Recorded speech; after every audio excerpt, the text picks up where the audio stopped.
Welcome everyone to another episode of Q&A with Sharon's son George. I was my mother's caregiver after she was diagnosed with Parkinson's disease. Sadly, she passed on 1/1/2020, but we started together for Sharon.com in her memory and to advocate for a cure for all those still battling Parkinson today and their families because no one is ever alone in this fight for a cure.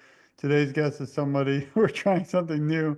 He already is making me smile, and it really just such an honor to be able to have this time together. Wanted to introduce with a big warm welcome to Jeffrey Weissman, who is, in my opinion, a legend in the acting and show business world, but also someone who has a passion for advocacy. And this show is obviously geared more to Parkinson's awareness because of my loss and also all those still battling Parkinson. But I thought there's no one better to have this beautiful discussion and really hope we'll all support him in all his incredible endeavors too. So want to give another welcome. We've never done this before to Jeffrey, and hope he joins me after all that. There you go. I'm here. Hi. Well, it's really an honor to meet you, and you're such a pleasure because, again, we might reach mainly the Parkinson's community, but unfortunately, as you probably are well aware, about 1.2 million people in the US, but 10 million around the world, and we need everybody in this fight for a cure. So, such an honor to have you with us today. We do, and it's an honor to be here and to be asked. Thank you very much for inviting me. I also love the introduction. I've never done that. I wish we had some sound effects, but I tried it. It didn't go Well, too I'll well. try it this way. That's true. Da da da. I love that too. That's amazing. And it's we don't get to smile enough on the show, unfortunately, but I think smiling is really something that can change the world for so many. So if we can even get one of you out there listening to smile today, we've done our job. For your viewers who don't know who I am, I played Marty McFly's dad in Back to the Future 2 and 3, George McFly. And just a few weeks ago, I was in New Orleans for the Fan Expo, which held the first 40th anniversary of the release of the Back to the Future films cast reunion. And Mike, Leah, Chris, Tom, and Huey did the first panel. The adjacent cast, which is kind of demeaning, did their panel a couple days later. But I was backstage when Mike came off, and it's true what you say. Mike has persevered mainly because he has, I believe, such a great sense of humor. When I reached out to congratulate him on his Medal of Freedom from the president, he said, I feel like I'm a 14-year-old again. I want to run out to the parking lot and drink a beer and dance. Anyway, it was that humor that comes right through, even though his affliction he's broken so many bones in his body from falls, and his perseverance and just like I said, sense of humor has really helped him survive and inspired so many. And he is now, I believe, cleared over $2 billion in support for his research foundation. Yeah, I mean, hearing that, such a beautiful story. I'm grateful. I mean, I had the honor to meet him also at one of the comic events in Florida, and it's changed my life. But also, we went to the Unity Walk, which everyone's welcome to join us next year, New York City, and he was there. Sometimes it's tough for him to be at the events, but knowing he's still out there fighting means the world to so many.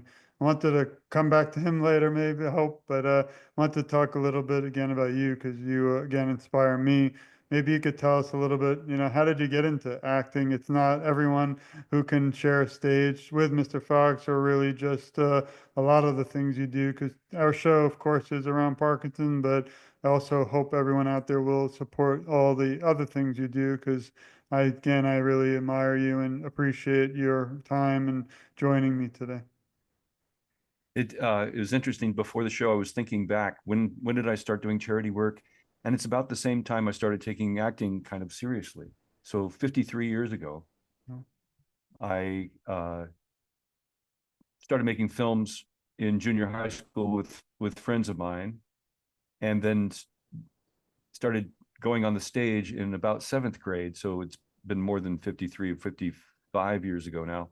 But nonetheless, taking things seriously more in the junior high years, I wasn't allowed to pursue being a professional actor.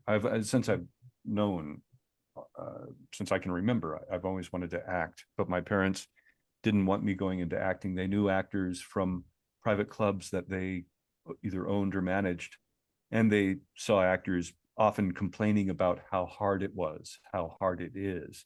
And I remember my dad coming home one day and asking me, he says, "Jeffrey, you know who Maxwell Smart is on Get Smart?" And I said, "Yes." And said, "Well, I asked him today, he was playing cards at my club. I asked him what advice he had for you as an actor." And he said, Don Adams said, "Wally, tell him to forget about it. It's 10% talent and 90% pure luck." And they really wanted me to focus on my education.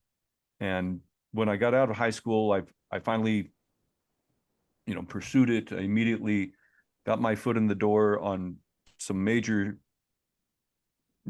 motion picture studios by doing mostly crowd background work on films like FM and The Rose and Sgt. Pepper's Lonely Hearts Club Band. I got upgraded to a union contract because I did some dance movements. I got brainwashed by Alice Cooper in one scene. Anyway, ultimately that kind of work was not so satisfying, and I was advised to get some really good training. And after going to the American Conservatory Theater and University, I fell into an opportunity to screen test for the lead in a film called War Games in 1982. And actually, this coming weekend, I've got a friend in Orlando going to MegaCon that Ali Sheedy is going to hopefully sign the call sheet for my screen test that I had with her, just for my scrapbook and my collecting. But about 53 years ago, I think I was probably 13. I started being an activist for charities. I remember going to the Red Cross, where I was going to school in Santa Monica, and first volunteering for their pancake breakfasts, flipping flapjacks. And then there was a group called the Jeffrey Foundation. I remember volunteering for their Easter egg hunt. I actually found a rabbit costume in the basement costume closet in my junior high that they probably used for the production of Harvey. And I was a pipsqueak. I was probably about, I don't know, 5'2", maybe shorter. And no, I think I was 4'11", and the costume was meant for someone probably about almost 6 feet tall. So I was a floppy bunny rabbit, but I went out to Malibu where the eggs were hid on a hillside and across a field, and about 30 youth, kids, and teenagers, mostly in wheelchairs, came out and had an Easter egg hunt that I guided as the bunny. Look over here, look over there. Anyway, and I made the newspaper, and I thought, oh, this is fun. It's kind of working my ham bone, my performance bone, and I got into the newspaper, and it felt good for helping people who were disadvantaged. And so I started that type of charity work, and then role playing for emergency services when the countywide simulated earthquake response was going on. I got to where makeup artists from the studio were sent to the volunteers, and I had a huge laceration in my chest. And unfortunately, even though I was taken to a hospital in an ambulance with the sirens going and everything, I was DOA. My wound was too severe. It was kind of, nonetheless, I've always tried to give back whenever possible, and it's been, I suppose, easier having the celebrity status, especially with the association with PD, the research foundation of Michael's. I have done numerous events for Michael's Parkinson's Research Foundation around the world. Most recently in Argentina, I sent a bunch of signed ephemera and photos to help fundraise, and then for the workers putting it on as a bonus, for their hard work, since they usually don't get anything out of it. Did the same thing for the Japanese Back to the Future fans and Parkinson's Foundation there, and the French, which I have photos. I should share screen and show you. Let's I see what love I've it. got. I mean, that's one thing that I think is beautiful that you also give back and don't forget. And I was going to ask you as you're sharing what's it like being at expos as I see them popping up more and being able to be with the fans because not everyone gets that opportunity or even wants to participate, unfortunately. Well, let's see if this one comes up. What do you see here? I see them all. This all is it just one picture or all the Right. pictures? All the pictures for Japan. Oh, good. So this is the Japanese Back to the Future fans and Parkinson's arm there in Japan that I did a Mhm. meeting. I believe this was it at the end of the pandemic? The If you look in these little squares, almost every single one of them has dressed as a character from Back to the Future. The love of the trilogy there in Japan is very fun, very large and committed. I also because I directed some shows for Universal Japan, I know some of their colloquialisms, and here I'm doing a couple of their things. The two fingers under the nose and the sound be, and the hand going across the front and going hi is something off their, I guess, television comedy culture, because I have really not a great idea what it means, but if you do it, they bust a gut. They love it. So I have a nice connection to the Japanese. As I mentioned, the Argentinians. I have here, I'm probably beating this too much, but this is an event that I did virtually for the French Parkinson's and Back to the Future folk. Are you seeing anything there? Not yet. Not yet. I'm imagining it. So it's I have to hit the share now I button. see something. So here, Mitch, the Frenchman in the top corner there with the gentleman dressed as Doc Brown, the other Frenchman, he travels the world and has met many of the different people and celebrities, both in front of and behind the cameras. Edward Ive, who's in the other top square, he designed most of the effects that you see, the ortholev that I hung upside down in, the hydrometer that made the pizza in 4 seconds and Back to the Future Part 2. Dangerous Bob was a prop fabricator on set. And Mitch Garcia, he has been an instigator in connecting the Japanese groups and the Argentinian groups and the groups around the world to the celebrities. Often other cast members will do special fundraising meetings. I've done some for groups over in the UK and in the north of England and Manchester, and it's been richly rewarding. I was attending the Gallifrey One Doctor Who convention, and the owner of the London Film and Comic-Con and other shows came up to me and said, "Jeffrey, we love having you for 2015, the 35th anniversary." Was that no, the 25th anniversary, 30th anniversary? What think of it? 30th anniversary of Back to the Future. We'd love to have Michael and Tom come do shows, because they neither almost who played Biff and Michael J. Fox had done any Comic Cons. And I said I would write them, which I did, and tell them how well you've treated me and other cast members. But also, I think with Mike, if you give him the same amount, give his charity the same amount of money as that you're giving him, that will get him there.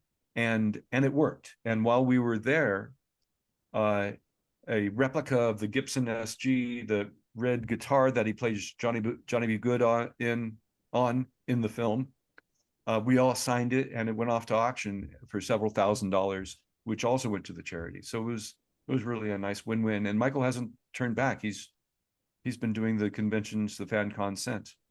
And Oh, Tom that's amazing. started about a year later. Yeah, I actually saw them all at the Orlando one. Now I feel like we're gonna play dueling shares, so now it's my turn. But this show is important for advocacy. But I also want to thank you. Words won't show how grateful I am for your friendship and for appearing today. And I do hope everyone out there will also support you. So please go to jeffreyweissman.com and you can see some beautiful movie clips. I love it. I spent a lot of time on it.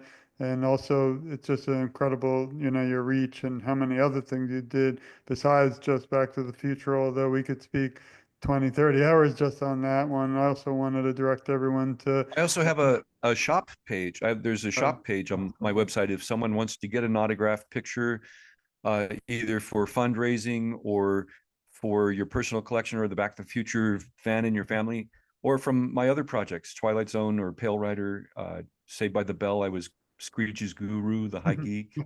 I mean, I have so many questions for you. I mean, even just this moment is probably iconic.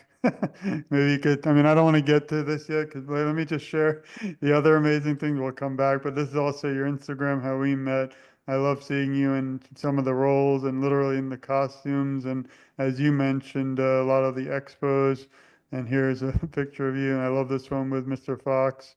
You look like they say you're old as you feel. So I'm about 95 and you look like you're 25 here, even though, and some of these things are just incredible moments. Also, please follow Jeffrey also on his Facebook. So he's definitely out there and working hard.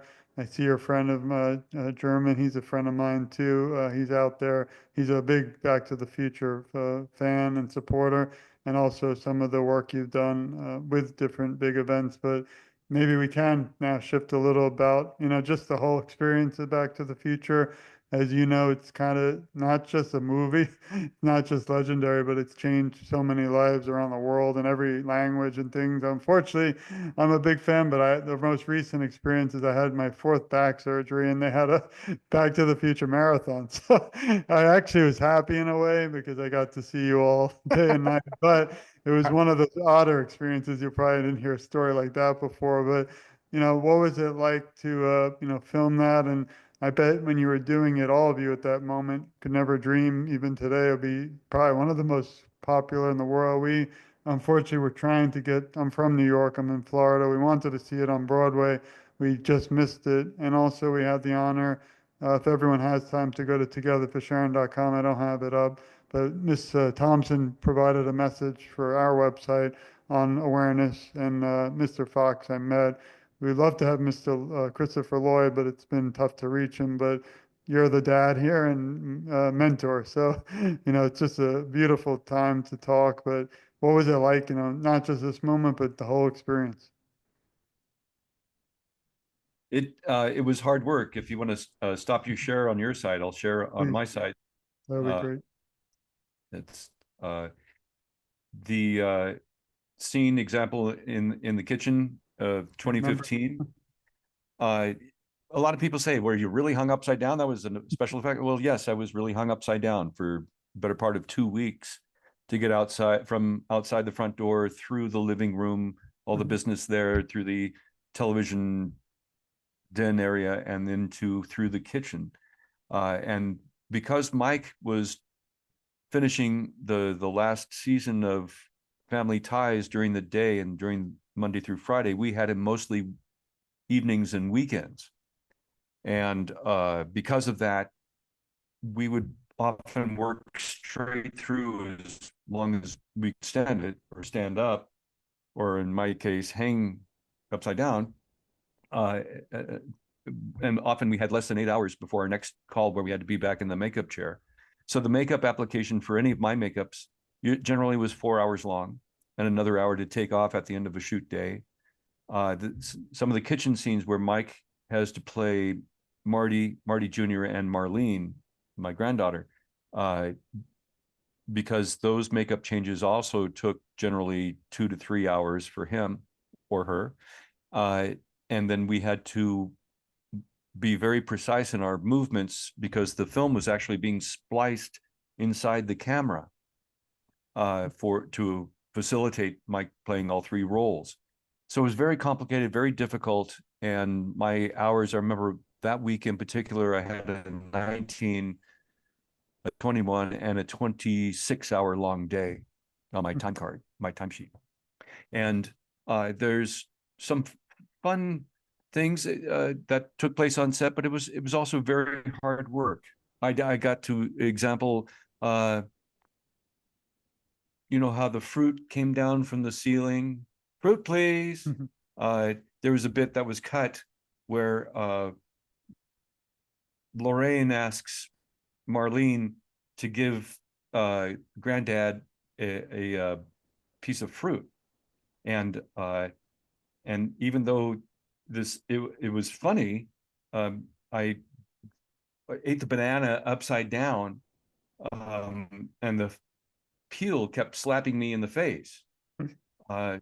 So it looked funny. Zemeckis, I thought, liked it, but it didn't stay in the film. But this is a very rare photo of me trying to eat a banana upside down.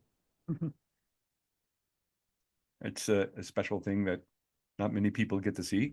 And also I was put into a body cast with my costume put on over me and a bar coming out of the body cast that went through the set with a wheel on it, so I could rotate my axis and not eat my pizza upside down.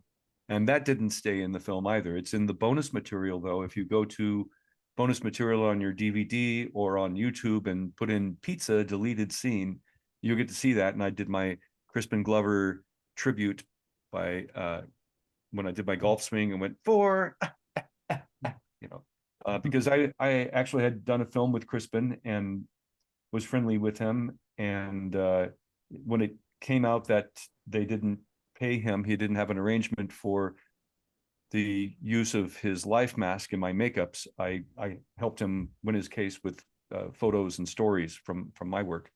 So he got his $750,000 in settlement, and I get to be George at some of the cast reunions and part of the trilogy. So I'm thrilled to be a part of it. It's been a kind of a hard road because I was asked to, not asked, but I was kind of kept secret when the film came out and ran up against a lot of walls when I was trying to publicize myself or capitalize on being part of it. But nonetheless, the charities that I've done for the Back to the Future and Connection and Parkinson's have only been sort of partial of the charities I have done for about, gosh, how many years ago now? 15 years ago, my wife was diagnosed with central nervous system lymphoma, and there were a resultant 5 brain tumors. And I put my charitable muscles to work here and put together a show. This is the beginning of the crowd, or most of the crowd, I guess, is there. I brought in comedians, stand-up comedians and improv troupes. Lots of them were friends of mine or groups that I had been in, friends from college, and then musicians like Perla Bataya from Leonard Cohen's band and other great musicians. And we did a benefit for her called Tumor Be Gone. And luckily, that helped her health fund and pay for some of those pills that cost $6,000 a piece. That, you know, we couldn't afford. So it you know, doing charities.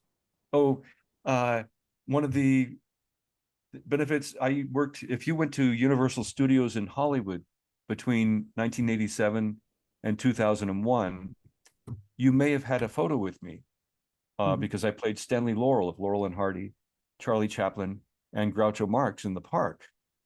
And Universal would often loan me out to events. I often would accompany the terminally ill children for Make-A-Wish Foundation to when I ride Jurassic Park with a terminally ill child as Groucho Marx, or I went as Charlie Chaplin several times to the Motion Picture and Television Fund home, or as Stanley Laurel. In fact, as Stan Laurel, going to the Motion Picture home, I met Anita Garvin, who was a silent film comedian who also did some talkies, but she played Stanley Laurel's wife in about 6 films.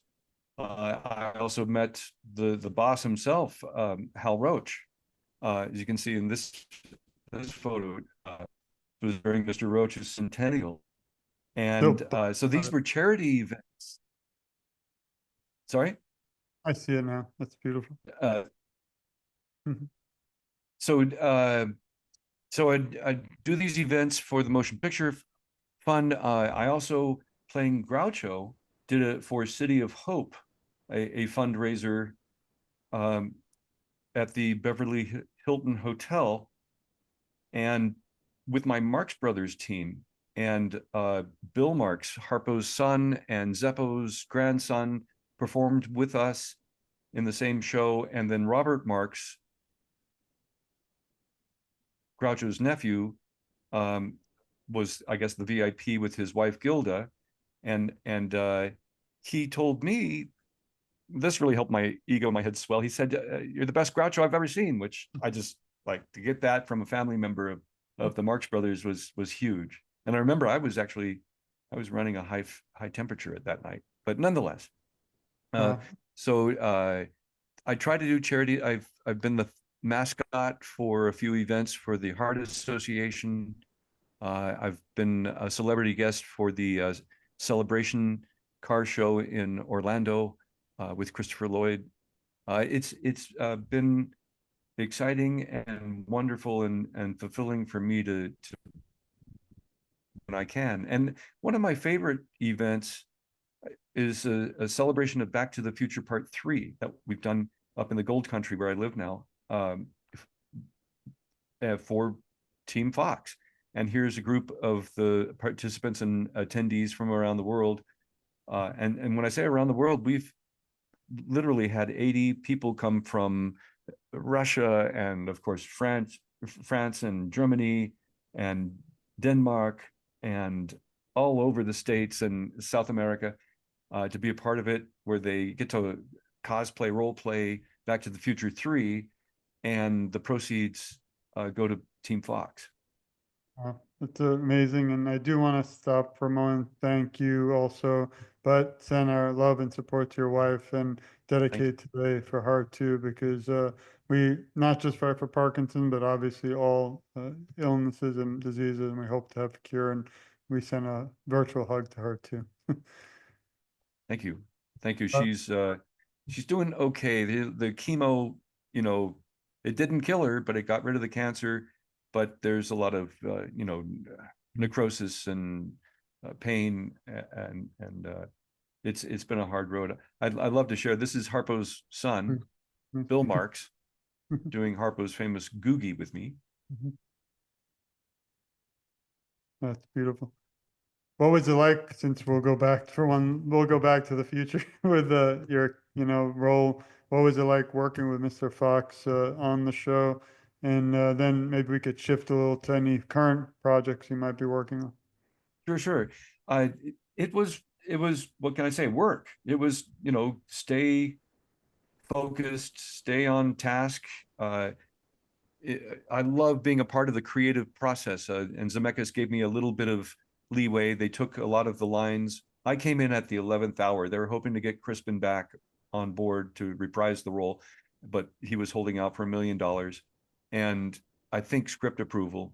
So Zemeckis would start giving George's lines to Mike and Leah, to Marty and Lorraine. And I was like, hey, I can act. Maybe I could do my own lines, and so they gave me a few of them back. And I was able to improvise, as I mentioned, with the banana bit and, the golf swing. The outside the front door, when you see old George for the first time, you hear my line in the English version, at least, how's Granddad's little pumpkin? And I improvised that line in that my head was butt level with Marlene, who they had in these orange hot pants and gave her stuffed a little bit of a butt there. And I thought, gosh, it looks like a pumpkin. So I came up with how's Granddad's little pumpkin line, which they left in. Although in other languages, I learned at the Italian show, StarCon, it was translated, how's Granddad's little dove, or Sparrow or something like this. I was like, oh no, there goes the whole joke. But I also tried to get Mike and other cast members to come on a fundraiser cruise that I produced in 2015 called the Cruise to End Parkinson's, and or the Back to the Future cruise. And Mike couldn't do boats, and I thought I had Chris Lloyd on board, but he kind of drug his feet and telling me whether or not he could come, and I didn't want to lose my deposit on the suite I had reserved for him. But I had 6 of the cast and crew members on board. I was able to get Marvin Berry, Harry Waters Jr., Chuck's cousin, along with Don Fullilove and Mark McClure. So I had Marigold E. Wilson, Dave McFly, myself, George McFly, and Marvin Berry. And then the other gentleman, the bearded gentleman that I'm standing behind here in the photo, is Dean Cundy, our cinematographer, who also shot Jurassic Park and Halloween trilogy and so many great films. He was recently nominated for an Emmy for the Mandalorian series.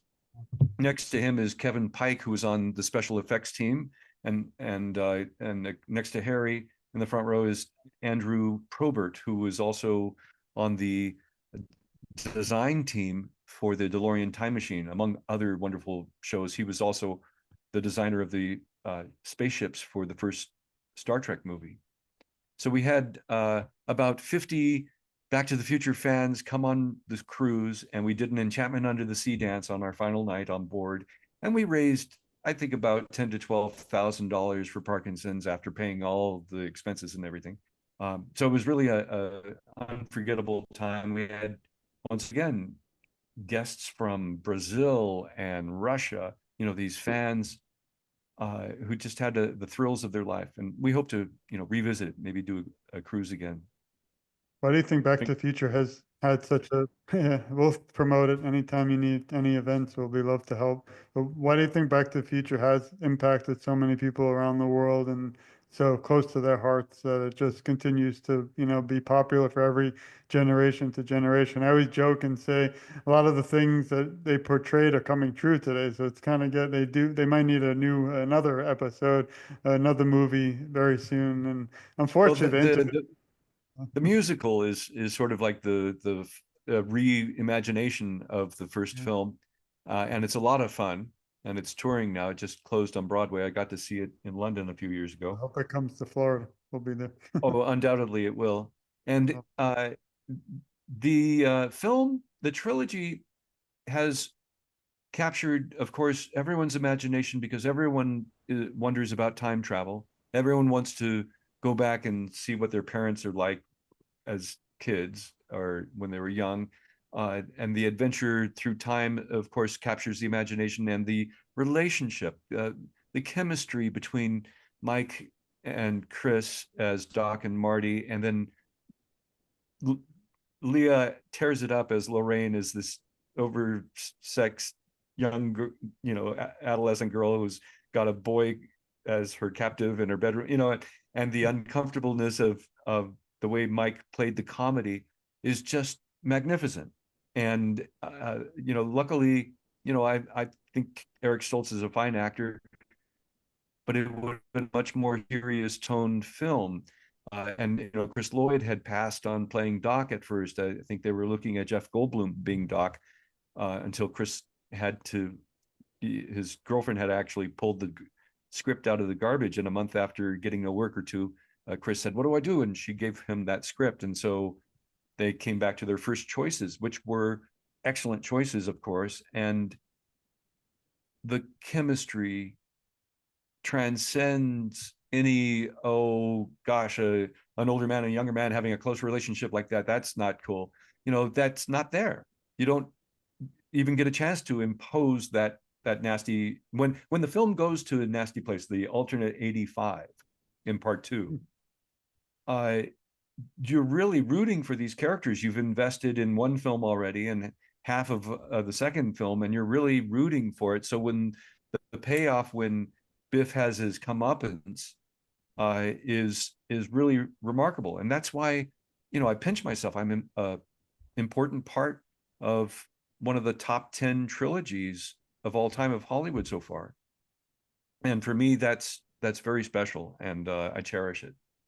I think what makes a huge part too, and people might kind of neglect it, is the music. It's just something. The second you hear Oh that yeah. theme, it's over. Like you already, I listen to it even when we share this. I'm sure we'll put it because it's all for just for advocacy, education, and sharing. But Oh, every and the choices, the 1950s tunes, the Mr. Sandman and the Johnny Be Good, and the Huey's songs that he contributed, Power of Love and Back in Time, are just yeah, fantastic. I also love that I got to learn all those songs. I play guitar, and at our Enchantment Under the Sea dance on the cruise, and then where we shot the film, or those scenes rather, at the Hollywood Methodist Church, I got to play guitar behind Harry Waters Jr. singing Earth Angel.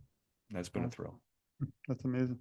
Well, I could talk for 20 million hours, and then we would have to literally go back to the future. But if you could leave the Parkinson's community today with some words of encouragement, what would those be? Oh, the progress has been phenomenal in the research. I believe they now have some key elements to getting towards a cure. And the treatments, of course, have advanced. When I met Mike in 2015, and I told him that I visited both the Buck Institute in Northern California and the Scripps Institute, San Diego, and they were both doing Parkinson's research on two different angles. The Buck was looking at the cellular angle and replacing proteins and getting these lab microscopic worms living 12 times their life expectancy. That was progress towards not only Parkinson's, but Hodgkin's and Huntington's and other illnesses. And then at the Buck Institute, I was invited by a Back to the Future fan who was a scientist there down at Scripps. In his lab, he was working with stem cells. And he had, at the time when he showed me his experiments, he had given MS to lab mice. They went dead on the back end of their quarters, the legs and tail. And with his stem cell therapies, he was able to cure them within 3 months. And they were doing the same approach with stem cells to the Parkinson's research. So I remember telling Mike this in London about the stem cell, and he was like, no, it's too hot a topic, but at that time they were just starting to not use baby embryo stem cells, but rather from your finger, whatever you could get it. And they had made that breakthrough. And now with the money that the research foundation of Mike's has made or is giving to the research of the scientists around the world, and everyone sharing, like the Buck Institute open shares their research, it's not long before there will be a cure, if not at least better treatments. And I wish I could do more. I have four friends and family that suffer from PD or associated syndromes, and it's heartbreaking. So my heart goes out to everyone who's suffering or has someone that is suffering. And when you have one person that's suffering, that means that another person's life is kind of derailed, because if they're too far gone, they have to be a caregiver. And what Mike's research foundation is doing is just phenomenal, and I can't be more proud. Well, I'm so grateful again for your time today and to sharing. You took us back to the future. So Ah, something that I never dreamed on the show we would get to, and it's really just beautiful. And I know I always say this is not the end. I don't want to say thank you for the show, because I hope we could have this, we'll say, to be continued. Because this, until there's a cure, there's so much more work we have to do, and just having you by our side to do it is just simply inspiring and beautiful. And I just want to thank you for today, for the past, and for the future, together in this fight for a cure. well, I have to ask, George, how's your back? Not great. It's actually funny because I'm honest on the show, but I'm wearing a brace right now. And, I'm a young guy, but unfortunately, something's happened. You wake up 42 and can't move from the bed. No Yeah. exciting story to tell anyone. I'm in law enforcement and lawyer, and nothing exciting story to share, but no matter what, and it's kind of odd, like we said, second I woke up from anesthesia, I picked my phone up and started advocating for a Parkinson's cure because I felt alone as a caregiver. My mother never met someone with Parkinson's in 15 years, and she lost her fight. But her memory continues on now through you and everybody we meet. We don't accept anything, and ironically, we donated about 4,000 last year to Michael J. Fox Foundation. We also encourage everyone listening to do the same because if anyone sends us money, we send it back or ask them to support his foundation and also you and all the beautiful work you do beyond just Parkinson's for your wife. We send our love to you, but I feel I have a little message for you, Jeffrey, and everyone listening. We love you. We support you. We care a lot about you, and you're never alone. I, along with Jeffrey and his incredible family, will advocate for you. And I feel together our voices are so much stronger. And like I always say at the end of the show, I'm just getting started because even though I've been doing it for 5 years, whether we're on the surgery table or waking up, or whether you're with your wife fighting, her battle, we still kind of jump up and still find some time or a lot of time dedicated to everyone listening because we know that this is not a battle someone can go through themselves. And as long as we all support one another, I feel we'll be closer to a cure. But until then, again, knowing you're out there, it just means the world to me and so many. Thank you very much, George. I want to leave you with the words that my wife, when she was battling her 5 brain tumors, she looked at them as uninvited guests and invited them to leave. And that seemed to work for her. I send strength and love, and hopefully I'll see you in the future. No, I really hope for that and just so grateful for your time. And again, want to thank everyone for joining us today. This has been another episode of Q&A with Sharon's son, but like I say, to be continued. And please also, again, go to support Jeffrey. He's a beautiful person and a friend now of mine. JeffreyWeissman.com. You can go to his shop. Please also, he'll really help support the Michael J. Fox Foundation with all he does, also his Instagram and Facebook, and I'll be adding all those to the notes so you can just click a button. You don't have to write it down right now. But this has been another episode of Q&A with Sharon St. George. Again, I don't say goodbye because the fight continues on. And again, Jeffrey and I will be by one another's side as long as this cure still is not at everyone's doorsteps around the world. So thank you again, Jeffrey, and thanks everyone for listening. We love you and please stay tuned.